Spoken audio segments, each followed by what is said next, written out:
What up, yo? Frank 5D here with a few stories for another Rap Scene Weekly wrap-up.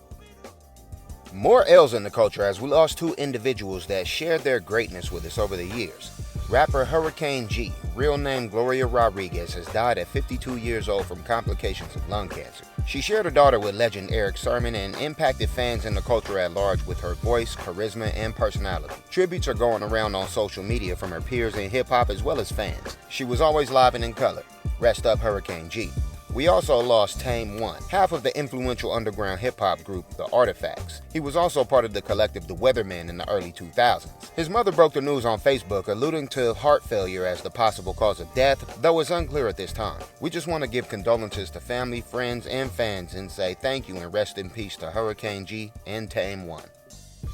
And Philly MC Tierra Whack was arrested this week for taking a loaded handgun to a Philadelphia International Airport checkpoint. It had to be a mistake as she is licensed to carry a gun in the state, and the fully loaded blammer was located in a purse that the 27-year-old put through an x-ray scanner herself. Don't sleep, y'all. It's honestly an easy thing to forget when you regularly carry, but that didn't stop authorities from detaining her and slapping her with a disorderly conduct and confiscating the gun. Let's hope that it doesn't result in some serious legal issues for her moving forward following the mishap. Tierra was just featured on the Roots' new single last month with Erykah Badu called Misunderstood, so she definitely has some work coming up. Looks like just a small setback for her.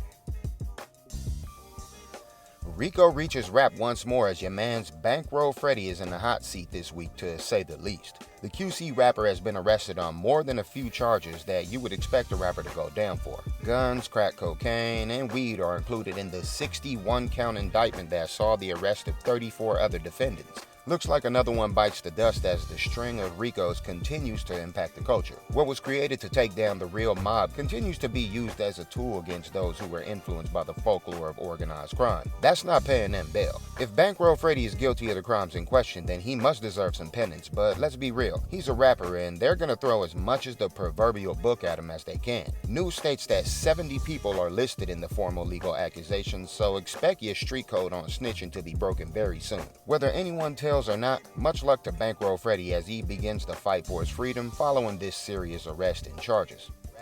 Roddy Ricch says he was harassed by the Federal Border Patrol as he was denied entry into Canada to perform in Vancouver for Post Malone's current 12-carat tour. He threw up an IG story apologizing to his northern fans for not being able to make the show, stating that he gets harassed every time he goes and he doesn't believe he'll be going back anytime soon. Not too many details are out about the incident, but we can be sure that the rapper will miss that bag and opportunity to interact and impact new fans. He's just set to drop his Feed the Streets 3 mixtape later this month, so it could be a ploy to fall back and focus on the rollout. Either way, sorry y'all, but don't look for Roddy Ricch to perform anywhere in Canada in the near future. Ye is being sued again, this time for a BDP sample, that's Boogie Down Productions for all you new heads, on his record Life of the Party featuring that Andre 3000 verse that blew us all away.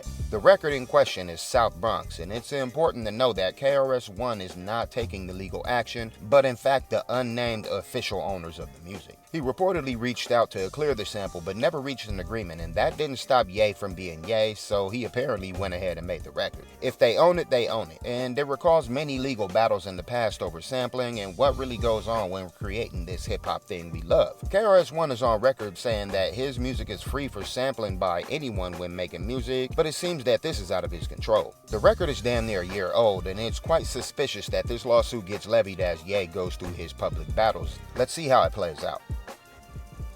Boosie and TI have a collab album coming real soon, and speaking with Fat Joe, Boosie stated that the project will be better than the Drake and 21 Savage collab, Her Loss. He stated that the new album was long overdue and that they are shopping for a title to the project. They both have been in the news recently for their offspring's legal issues, and going by their respective social media presence, the collab should be laced with grown man lyrics and a synergy that they collectively bring to the culture. It's purely subjective whether the album will be better than Drake and 21's, but we love to see the competitive camaraderie that hip-hop was founded on. Whatever you like, there are both monumental team-ups that are going to set a trend going forward as more and more artists join forces to release music that we're all going to talk about.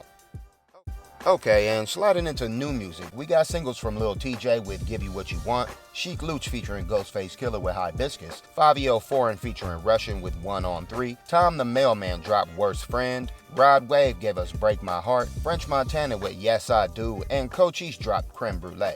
Few more singles came out, but the focus was on albums as Nas's new Hit Boy assisted King's Disease 3 dropped, Sofago dropped Pink Hearts, Glorilla dropped her debut album Anyways Life's Great, Run the Jewels with RTJ Cuatro, Drum with What Happened Was, the Black Eyed Peas are back with Elevation, David Sebastian and DJ Drama with God Save the Rave, Jay Worthy and DJ Muggs dropped their collab What They Hittin' For, and Tony Snow dropped his plug Motivation. A lot of fire music to go through, so pack those playlists and start streaming now.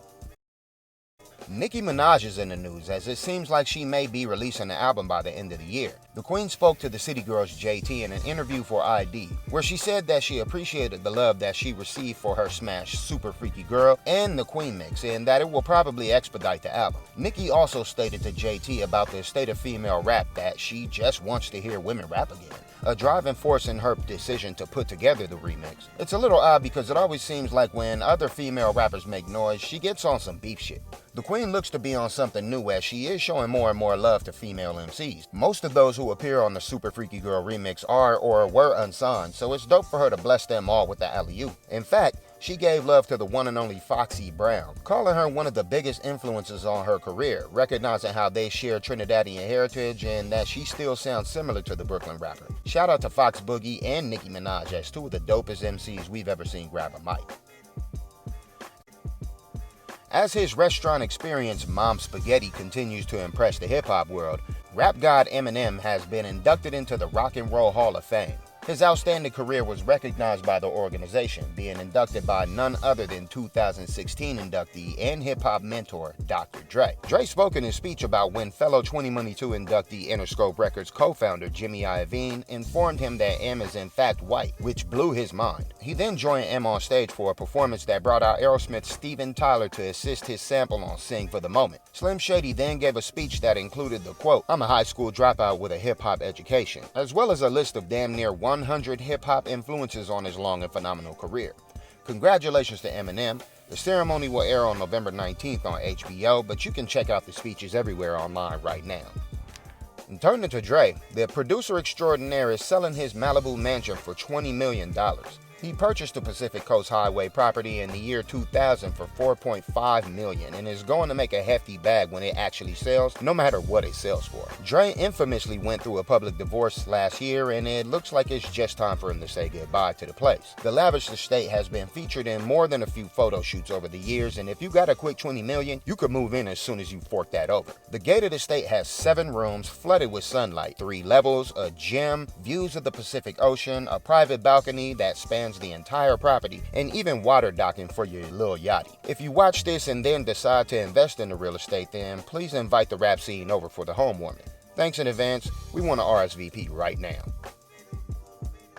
Benny the Butcher continues to troll as he gears up to release his next album, which he continues to claim will be the best Def Jam album since DMX's It's Dark and Hell Is Hot. He jumped to Twitter with the bizarre flex of his dog having a driver's license. That's pretty damn weird. He boasted about how much his Good Boys L's cost and claimed rappers out here ain't getting doggy license money like him. We call bullshit as he didn't produce any proof in the video, but it's not like you can't get some shit like that made up these days. Just don't go down for forgery trying to flex. The dog looks cool though, just chilling in the driver's seat of a Beamer in the video like, what up y'all? My owner is that dude on the mic, but he's a dumbass. Benny is about to be the first rapper in history to have his dog drive him to the park. Next thing we know, he gonna get his dog a carry license so his best friend can protect him when things get thick. He should really send the dog to business school so it can handle some of the inside work for his Black Soprano family. Shout out to dogs, yo.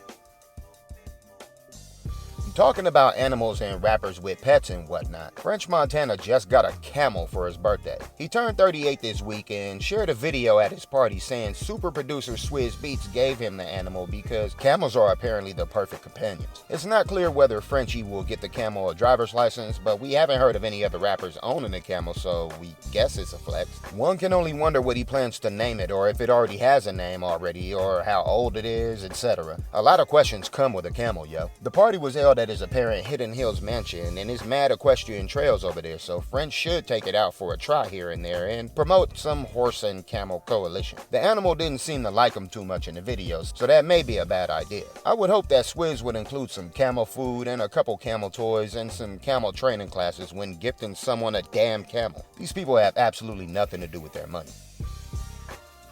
Basking in the glory of his Drake collab album Her Loss, 21 Savage has called out all of his 2016 XXL freshman class peers. In a recent Clubhouse conversation, he stated that nobody from that freshman cover could beat me in no verses. He was quickly responded to by Kodak Black and a generally quiet designer. Yak got on IG Live and expressed his appreciation for the sentiment, but really stood in disagreement as a top rapper should. Panda rapper Designer also chimed in, reminding the world that he went 20 times platinum since his entrance to the game. Nobody else from the class has spoken up as of writing, but we're sure that Lil Yachty, Anderson .Paak, and Lil Uzi Vert have some feelings about the claim. It's a fun hypothetical multi-matchup that shouldn't breed any contempt amongst peers, just pure camaraderie competition. Shout out to 21 for talking his shit. It's like he already knows what the Her Loss numbers are gonna look like.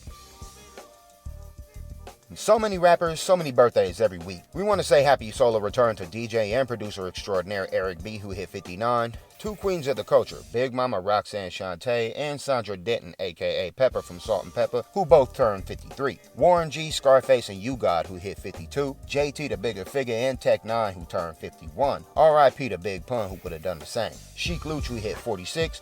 Rough Riders EVE and Bad Boy Shine, who both turned 44. Oxnard's Oh No, who hit 43.